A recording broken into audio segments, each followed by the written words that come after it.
Hi everybody, welcome to the show around the city, the state, the country and the world, wherever you happen to be watching the broadcast or posting on Facebook or you're listening to it on a podcast. Welcome to the Court of Public Opinion. Pete's with me and we're very glad that you are as well. Happy birthday before we get into the news and the events of the day. Wedding anniversary or day of celebration that it might be at your place. It's March the 16th. 2022, that's 1 year ago, this very day, Ukraine President Volodymyr Zelensky addresses the US Congress remotely and again pleads for further aid against the Russian invasion. And I don't know if you saw the stuff, I know Pete did, this morning, where the latest conscripts that the Russians are throwing into this stupid war. They've gone through all the convicted criminals and rapists, prisoners.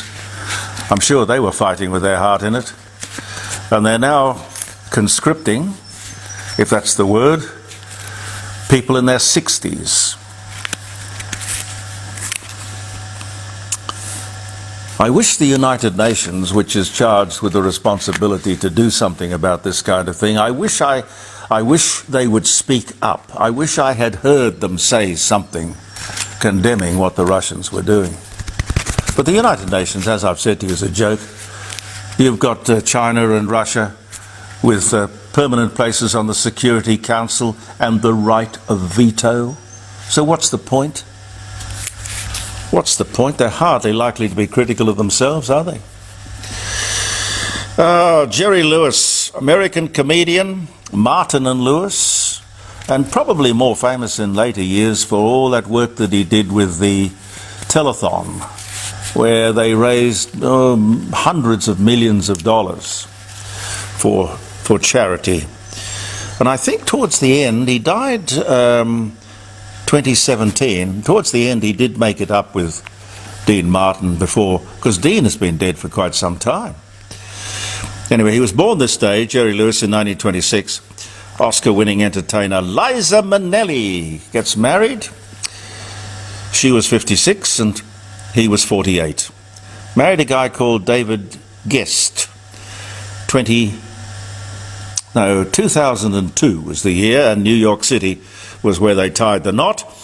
The first performance of the new Grand Ole Opry in Nashville, Tennessee. When I say the new Grand Ole Opry, Pete, the Grand Ole Opry must have been going since the 1920s. Yes, I think so. Yes. I think since, well, radio began in the early 1920s, but the Grand Ole Opry was an institution even before that. But then they broadcast it to the nation. A wonderful tradition, the Grand Ole Opry. First performance of the new one, anyway, in 1974 on this day. Charles Darwin aboard HMS Beagle anchors in the recently British-acquired Falkland Islands for the first time in 1834.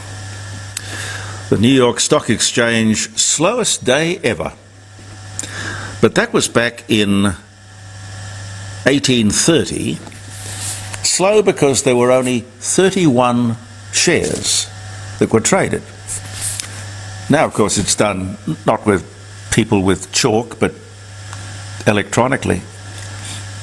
And boy, can that get out of hand. And with all the jitters on the American financial scene at the moment, people will be watching the stock market there today, and here, for that matter. Talk to you more about that in a minute. Gemini 8 launched with Neil Armstrong and David R. Scott aboard. Conducts the first docking of 2 spacecraft in orbit. The flight is aborted after a critical system failure, and the crew returns safely to Earth. This day, 1966. And Robert F. Kennedy announces he's going to run for the office of president. He launches his presidential campaign. 1968. I see that Robert F. Kennedy Jr., I talked to him fairly, when I say recently, when I was on AA, He's very involved in the ecology, things environmental. He's got a problem with his voice. Something happened, don't know what. But he still has that Kennedy charisma.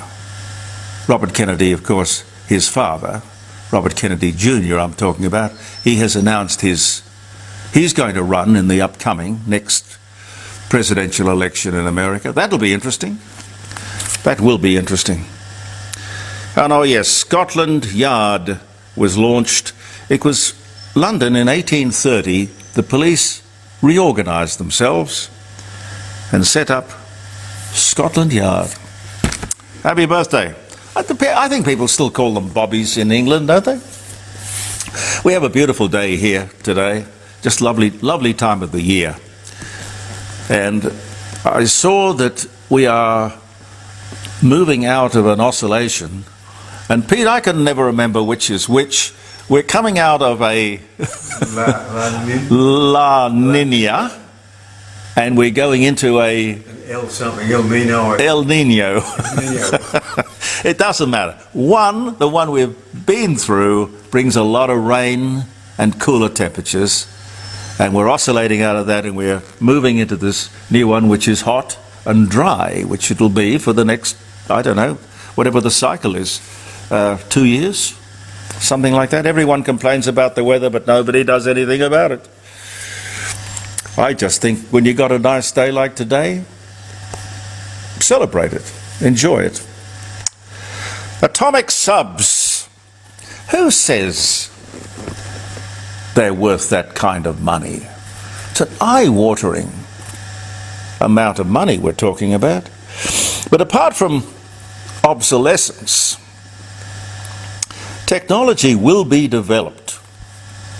You know, and I've talked to people who say they're involved in companies that are working on that very thing even as we speak. There will be technology that'll locate and destroy submarines underwater, submerged, which of course is their big advantage, particularly the atomic submarines, because they don't have to surface to recharge their batteries. I don't know.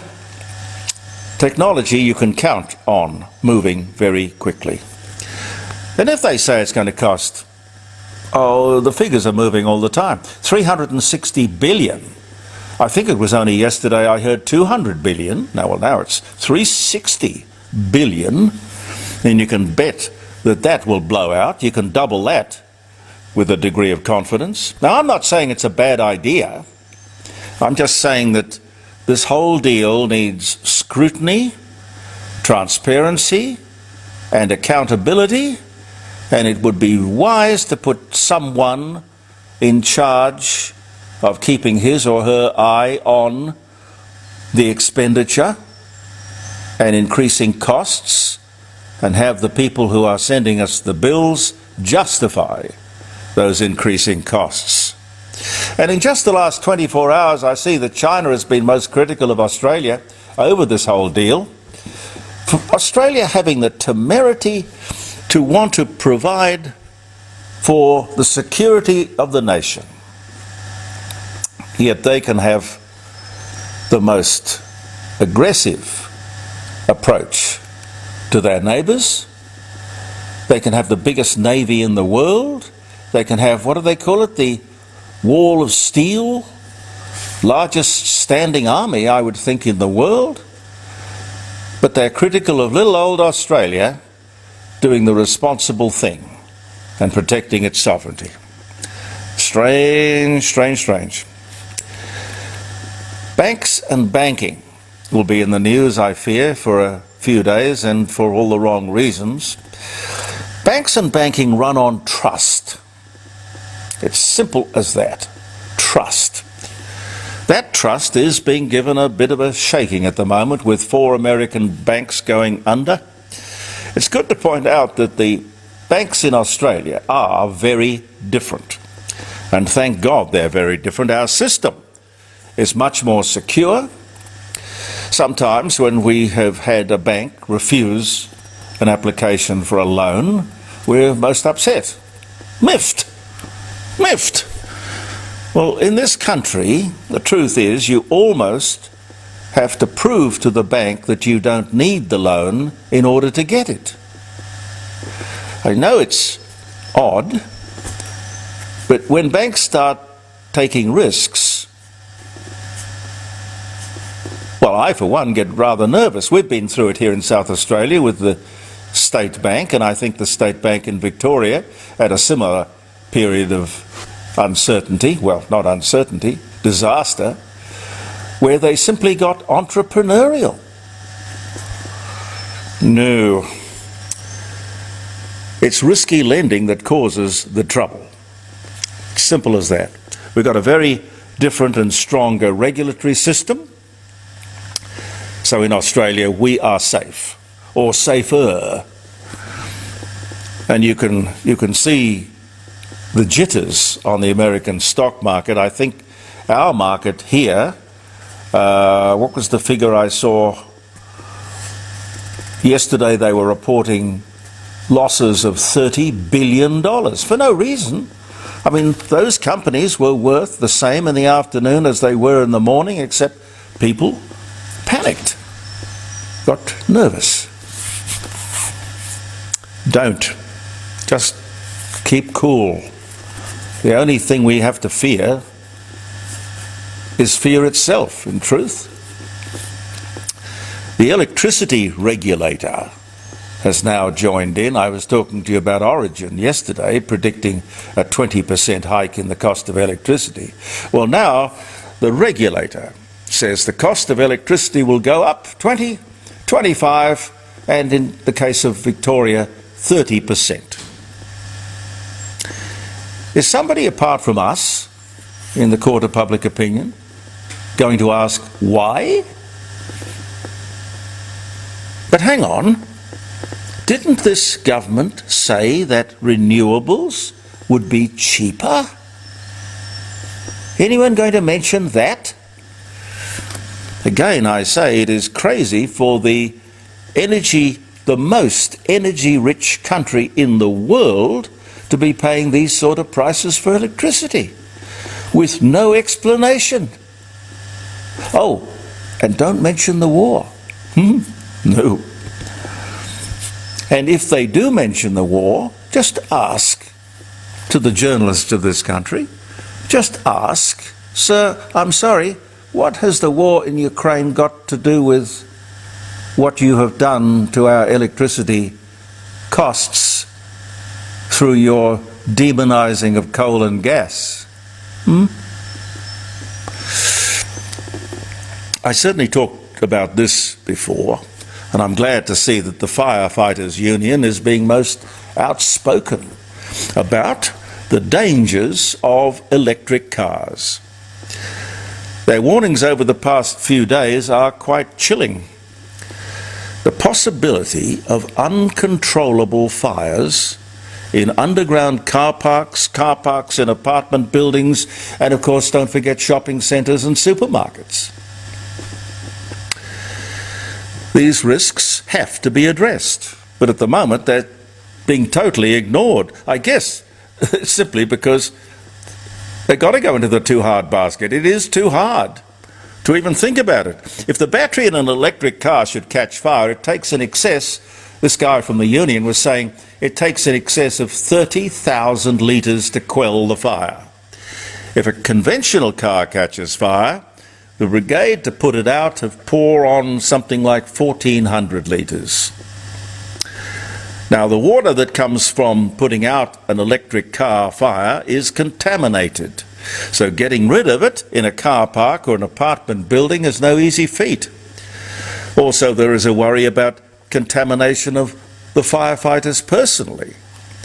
None of this is being addressed in this fashionable, idealistic pursuit of electric vehicles. And just because they're not easy problems to solve, it doesn't mean that we can ignore them. I mentioned to you the other day, and obliquely this morning, the collapse of the Silicon Valley Bank. second biggest bank in America. It's interesting to look at some of the corporate failures. It's not a particularly cheery thing to do, but it is interesting because from some of these we can learn if we have half a brain. Corporate failures. There does seem to be a pattern too. Have a think about all those successful companies bought by venture capitalists, or, oh, I don't know what you'd call them, corporate raiders. And of course there's just good old-fashioned bad management. Mind you, old-fashioned. Bad management usually comes with new fashion rather than old fashion. It's hard to find out where the trouble actually begins, but have a look at this list that I have got in front of me here. Dick Smith Electronics, for example. Dick Smith's was hugely successful. It was bought by Woolworths. I think they paid $20 million back when capital gains were tax-free. $20 million. And they didn't know what to do with it. And it's been passed around like a parcel at a children's party. I can't tell you who owns it now, but it's not a happy story. David Jones, I saw the other day, once this amazing department store chain sold, I think, to the South African Woolworths company for over $2 billion, changed hands the other day for $200 million, the whole thing, including real estate. Scotch Transport, Kodak, Nokia, Xerox, Commodore Computers. And what about the great big IBM? Do you ever hear about IBM anymore? Ansett, Laura Ashley, Angus and Robertson Booksellers, Hitachi. Philips is an amazing story. Philips were responsible for just about every innovation in electronics that you or I could think of. The compact disc, the DVD, television, colour television, everything, honestly. And do you know what they do today? They have gone from the biggest electronics producer and innovator. All they do now is razors, electric razors, and electric toothbrushes. Oh, you'll see the Philips name, but they have sold it off. Everything is owned by China or India. AWA, there's another sad story for Australia. Toshiba, Motorola, Tandy, and whatever happened to the big Australian, BHP? Umpteen Airlines, Pan Am. Do you remember Impulse Airlines and Butler Airways? I do. Toys R Us, Hills Industries, a wonderful South Australian company. I remember when the shares were $7, famous for more than the Hills hoist. You know what the shares are today? 7 cents. It seems to me that success is very fragile and sometimes boils down to one man or one woman. Change anything in the formula. Somebody comes in, maybe buys a radio station, a trucking company, a department store. He wants to put his stamp on things. And then, of course, the company loses its way and, of course, all its good people. I wonder if we'll ever learn. Have I got time?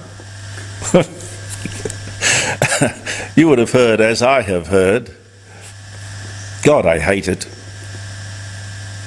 You can't say that. Or sometimes they say, oh, you can't say that today. I wonder who this they is. Pete, do you ever wonder? Yes, I do. Who is they? They must be very influential. Who is they to tell us what we can say and can't say? And why are we so compliant? Why do we go along with it? Why do we not? Oh, yes, okay, I won't say that. No. Just because some anonymous person or group tells us what we can say, the next step, of course, is they will be telling us what we can think. And just because they say you can't say that, it does not mean that we have to obey. They can tut-tut all they like, but we don't have to go along with it. Thank you so much for viewing the Court of Public Opinion, ladies and gentlemen. We'll be back to round up the week tomorrow. I'm Jeremy Cordeaux. Peter Clayton is behind the camera, and we'll talk soon. Believe in yourself, and goodbye for now.